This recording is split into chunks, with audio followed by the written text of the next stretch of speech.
One question that's often asked is, what's the best technique for long jump? Should you hang or should you hitch? There are some people who believe that if you hitch kick, it'll make you jump further, which is definitely not the case. Or hang is the easiest one to do. Well, reality is neither one of them is going to actually make you jump further.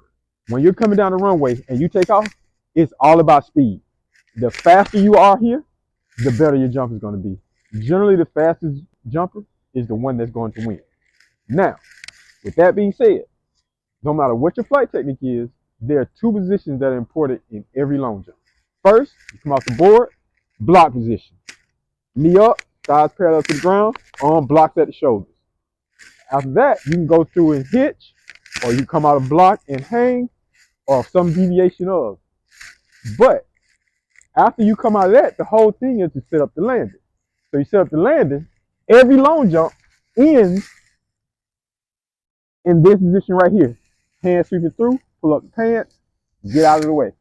So with that being said, when you're coming down the runway, you're coming down, boom, trying to get off as much speed as possible. Trying to block, get a good strong hip. After that, it really doesn't matter what your flight technique is, as long as we're ending in this position so we can scoop as much dirt as possible. You can find elite level jumpers using any of the flight techniques, but you'll notice when you watch them that those basic elements are always in their jumps, regardless of which technique they use. A common mistake I see with young jumpers trying to hang is they're so eager to get into the hang that they don't attack the takeoff. Like they never make it into the block position, which leads to them not having the best trajectory.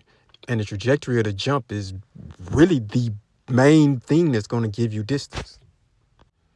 And the number one problem I see with young jumpers, regardless of technique, more than anything else, is just not finishing the jump. Just not getting in a good position, getting the legs up, and just attacking the landing to get as much as you can out of the jump you just took. And I'm going to close by talking about the hitch technique. If you're a young jumper that doesn't have a coach that understands how to coach the hitch, then it's probably not the technique you need to try. I've seen coaches tell kids to just jump and just swing their arms and legs as fast as they can, like having no idea how to coach it. And that's not going to result in you jumping further. That's going to actually result in you never jumping as far as your potential. So pick the one that's best for you, the one that feels most natural, the one you got the most coaching for. Like, don't just see Olympic jumpers doing something and you trying to mimic that because they're Olympic elite jumpers. You're still trying to learn the basics. So jump with the basics first. I sprint faster.